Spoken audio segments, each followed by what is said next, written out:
What is going on, YouTube? We are back. Today we're going to be talking about something that is on hopefully everybody's mind because it's on the national news. You hear it all the time. My rights, my responsibility, what I'm allowed to do, what I'm entitled to do. And if you actually draw back and you actually start looking at history, one of the best books that I recommend that you start with is, that would be good if I actually remembered the name, is Sapiens. Sapiens is an amazing book because it literally goes over all of humankind, human history from the beginning when we were single cell organisms. Actually, he starts at the Big Bang. And he doesn't really start before then. So that's honestly one of those questions, how did we get here? How is everything created? It was through molecules, fantastic. How are those molecules, carbon, oxygen, whatever else, everything else that was there, but what actually started that? What was the universe before then? How was that there, that empty space? But anyway, I'm not gonna get into that because that's kind of a big debate. Kind of a minor debate between scientists, but we're going to be getting into what it was like going through all the way to today. All right, so there's things that people, we are endowed by our Creator. It's certain inalienable rights: life, liberty, and the pursuit of happiness. Life, liberty, and the pursuit of happiness. Okay, the pursuit of happiness is really the freedom to be able to enjoy what you want to do and be able to profit off of that, so long as it's legal. Liberty is the ability, I don't actually know what liberty means, but life is that you have the right to your life. In other words, you have the right that you can do things, you have the right to do things that you want to do and that no one's going to kill you and you're not going to be under tyranny or taxation or anything that at the colonial times was totally different than today. Okay, today people expect housing, food, clothing, they expect the basics, the hierarchy of needs, if you want to go to Maslow's hierarchy of needs, which is the basics of living, the basics of human interaction, longevity, and happiness, okay? I already made the video 2 days ago about happiness. So if you missed that video on happiness, which is a choice, it's not something that's given to you, it's not something that's guaranteed, it's not something that you seek, it's not something that you buy, it's not something that someone else is going to give you. You choose your happiness, okay? You choose what you want to do with your life, and from that, you either are happy or you are unhappy. When you wake up in the morning, you are happy or you are unhappy. You choose that emotion. You choose everything about that, which leads into your responsibility, okay? Jordan Peterson talks about it now because, I made an Instagram story. If you're not following me on Instagram, shout out to that little plug, always plug. And in that story, because I read The Rational Male, which is, it's a good book. Some of it I disagree with, some of it is actually kind of good, but it's just a mixture. People are gonna hate on me for that, which is not that is shutting down the speech of conversation, which today is open dialogue is something that we're really yearning for. And I think that's why the intellectuals of, say, Jordan Peterson are on the scene. The people like Joe Rogan, who invite guests on he may not agree with, or there's just a wide range of guests that go on his show, because if you don't have that dialogue, you don't have any discussion. You don't have any ideas. That's how everything came about. Women's rights, black rights, gay rights. If nobody actually had that dissenting point of view at that time, it would never have come to fruition. And then you started creating a movement. And then from that movement, change happens, okay? Before that movement though, as Jordan Peterson, the reason he says clean up your room is because that's your responsibility. Okay, that's the minor, smallest responsibility, the micro thing that in your life you can change, you can control how your room looks, how it's set up, where things are. And he's saying, the Navy SEAL commander that gave a speech, I think it was 2015, highly recommend you just Navy SEAL commencement speech. I forget, I don't know if it was West Point, I think it was West Point. I don't know where it was. But he said the minor thing that you could do every single day was make your bed. Make your bed. And that's the same thing that Jordan Peterson is talking about, except on even a smaller level, which is make your bed. That's the smallest responsibility that you have to society, to yourself.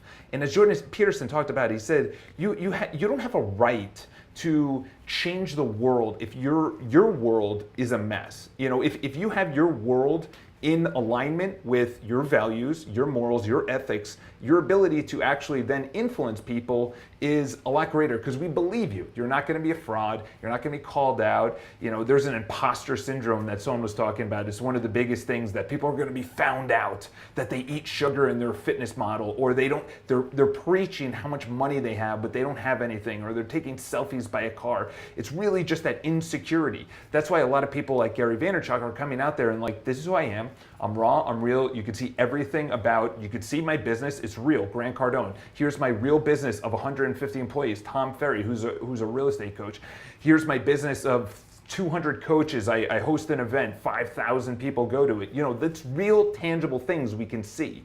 The people that say, I have, I don't want to bring up Ty into this, but Ty Lopez is that person that, you literally look at his lifestyle and you're like, what do you do? What do you do? Okay, so your responsibility first versus a right. A lot of people say it's my right to have food. It's my right to free education. It's my right to housing and things like that. I'm not making an argument for or against that. What I'm talking about is what is your responsibility to society? What is your responsibility to yourself? Okay, so instead of saying, I have this right to do something, talk about what is my responsibility to do something. My responsibility is my room has to be clean.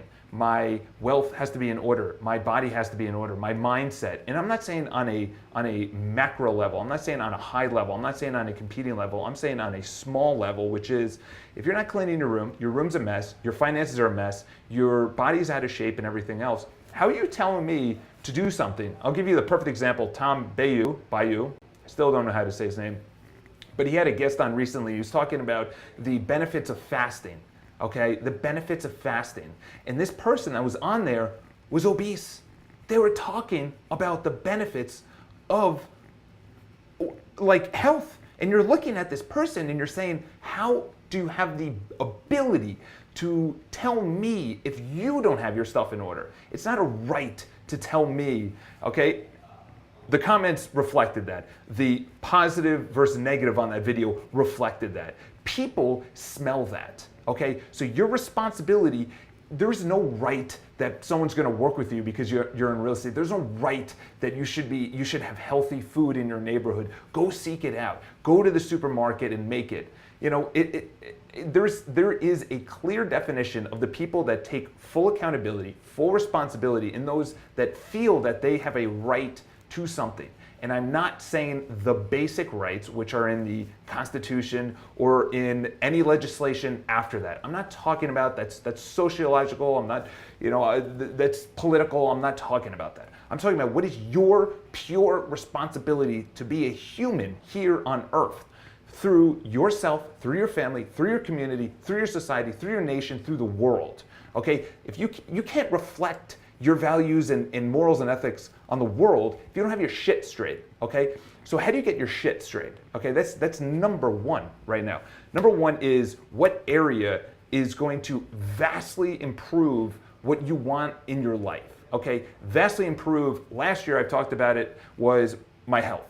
I needed to learn about health. Okay, I got a message from one of my friends that I went to high school with. He shot me an Instagram message and he said, I'm looking to get into real estate investing. Where do I start? The first thing is education. You can't start with buying a home, okay? You have to your responsibility is learn as much as you can, then implement it. A lot of people learn as much as they can, and then they learn more. That was me. That was me for 12 years, doing absolutely nothing, just learning and learning and learning. I do not recommend that. It did not work out well. I was just saying, look at all these people with all this business. Look at all these people with all these relationships, with these great just opportunities coming into their lap. No. They were doing, okay? They weren't learning. They were doing, okay? So when we're talking about the practical way, so last year I said, I got to get my health in order. I fluctuated. My responsibility, I thought I had a right to talk about it because I learned about it. No. My right came when I started doing it to myself. When I actually started eating correctly, when I started exercising, when I started eating just salads, when I started, which is actually a shop here in New York City, when I started to cut out meat, cut out wine, cut out coffee, which is recent. I haven't had a drop of coffee in probably 3.5 weeks. for two reasons. Number one is I don't want my body to be used to it. I don't want my body to be yearning that energy or need it. That my responsibility is no. Your body should naturally be energetic. And number two is I also wanted whiter teeth. I saw my teeth getting just yellow from red wine and coffee, and I was like, if I keep this up for another decade, I'm gonna have to get teeth whitening, I'm gonna have to do a bunch of things. So you see an area in your life, mine, all of last year, an entire year was dedicated to health. Okay? People say, well, I'm gonna go to the gym. No, you dedicate your life to that. That is your responsibility to yourself, to society. Because if you're overweight, you can't play with your kids. If you're overweight, you're gonna be exhausted for your clients. If you're overweight, you're not gonna be able to have sex with your spouse or your partner. It's not your right to have business. It's not your right to not play with your kids or to have sex with your spouse. No, it's your responsibility to be upkept, good enough. It's like a business saying, well, we're open for business. Why is there no one coming through here? Restaurants fail at such an extreme rate because they open the doors and then they stop. No. You have to get feedback. What are the customers saying? How's the food? How's the menu? How's the pricing? How's the location? How's your advertising? How's your marketing? How's your maitre d'? How's the service? There's so much that goes into it. That's why I don't even know what the turnover is in New York City, but it's massive, okay? So this year it's business, okay? It's solely business. I implemented health, I'm moving that into this year. The thing is, because I focused so much on health, the beginning part of this year, I was amazing at health, but my business started suffering. So it's not about balanced life. It's about balancing. It's a verb, balancing. Now I'm adding in relationships, so I'm balancing health and business and relationships, and I still don't have the right ratio. I still don't have the right schedule. And that's one of those, because last year it was all health. It was super easy. I didn't really I sort of went out, but not really, but I noticed that alcohol was really bad, and I noticed that sleeping was really bad. So I said, you know what, just health. So relationships and business suffered all of last year. Then the beginning part of this year, I said, okay, I have this handled. Let's start getting business. So I implemented business and health, and that was really good. But then I said, I kind of miss hanging out with friends. I kind of miss going on dates and things like that. So then I started saying, okay, what else do we need to implement? Relationships. Okay, so I started implementing that. I don't have the correct balance. I'm with you. I don't. I'm balancing what I want, which is business, health, relationships. And I don't know the ratio yet. Okay, so your responsibility is to balance those things. It is not your right to have those things. Okay, it is your right when your responsibility is correct. Okay, and I'll leave you with this, and I'll see if anyone popped on the live stream today. I feel is absolute fire. All right, we have a bunch of people on here. Hey, what's going on? Mad Leads, Chris L, long time no speak. What's going on? What's going on? Where are you guys from?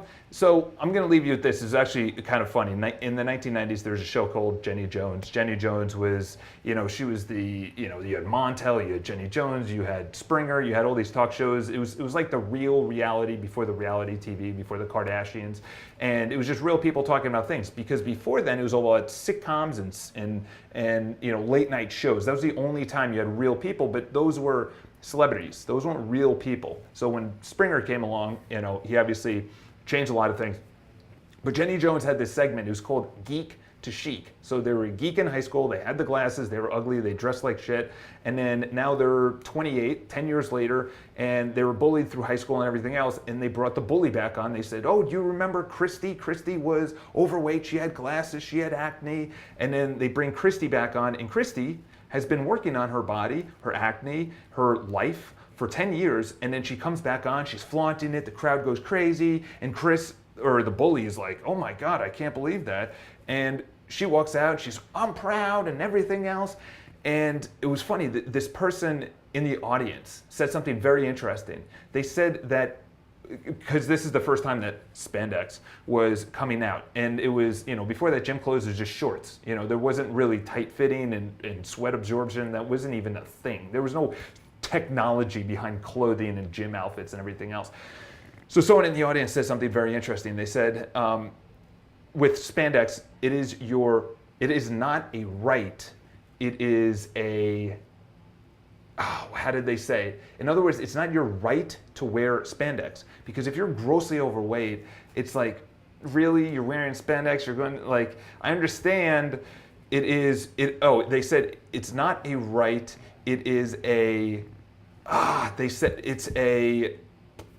I'm forgetting the word, but it's kind of like it's your glory by going to the gym. It's your trophy for going to the gym. It's your whatever. I forgot the line, but at that time that hit me. That was the only part of the show I actually remembered, which was, it's not your responsibility, it's not your right to wear something just because it's available and people have to respect you and everything like that. Of course, people are going to be like, those pants are a little too tight, your belly is coming out, or wear clothes that fit, things like that. It sounds mean, but you didn't earn the right to actually wear those by going to the gym every single day and getting the body. That's going to be controversial to you people. I don't really care, but you don't have the right to tell me how amazing in 100 million your business is and start going into coaching programs and real estate programs. Because I'm in real estate, I get targeted all the time by ads, and I look up the person and I say, this guy was in real estate for 2 years, or this person was in for 15 years and did nothing. Why am I going to listen to this guy? It's not your right. Your responsibility has nothing to do about educating other people, but your responsibility before you can educate me is you have to go through it yourself. You have to go through the prospecting. You have to be a top agent. You have to be that person. And that's why last year I said, I'm talking about health. I need to get my health in order. I'm talking about business. I need to get my business in order. So this year, we've already lapsed all of last year in business. Health-wise, I'm feeling amazing. Relationships, it's coming along. I just started implementing that about a month ago. So this is obviously a long time. Toronto, how we doing? Actually, Seattle, that's funny. I have someone visiting from Seattle. Actually, she is on a flight back right now. So I hope this helped. If you guys have any questions, leave in the comments below. Just know it's not, people are going to take the video the wrong way, okay? Number one. Number two is the responsibility. I'm not talking about the right side. I'm talking about the responsibility. Look at your side before you actually get into what you deserve, what you are. Just because you're born, you're deserving of all of these things. No. What have you earned? How many jump shots? How many times did you work at? How many phone calls did you make? How many times did you approach some? This is the last example. Is I know someone that they're very attractive, they're single and everything else, and I brought up something because she's like, I can't find a guy. I'm like, well, you enter the gym class with your headphones on. You then take then we go through class, and then you put your headphones back in, and then you leave class. Okay? And how often do you actually go out? No, never? Okay. Are you on any dating apps? No? Okay. And you have your headphones in all the time? Yeah? Okay. So when do you expect to meet a guy? Why is it your right to meet a guy? Your responsibility is to put yourself out there. Your responsibility is to have invitations, as in, don't have your headphones in. Yes, you're going to hit on by creepy guys and bad guys, but you're going to have those guys that are actually good guys. You're going to have those dates that are really bad. But if you're not on a dating app, you have no choice of meeting. You have no opportunity to meet someone. So don't tell me that you're actually looking to meet someone if you're not actually putting your responsibility before what you feel you deserve. Okay? So I think that's the crux of the video. I know this is a lot longer than expected, but it just really fires me up. A lot of people expect things without putting any effort into it. But anyway, hope all is well. Subscribe to the video if this is the first time you guys are watching. Leave your comments below. Have an awesome day. Tomorrow we are going to be talking about your ancestors. Would they be proud of you? So tune in tomorrow, probably around 10 o'clock. I'll talk to you guys soon.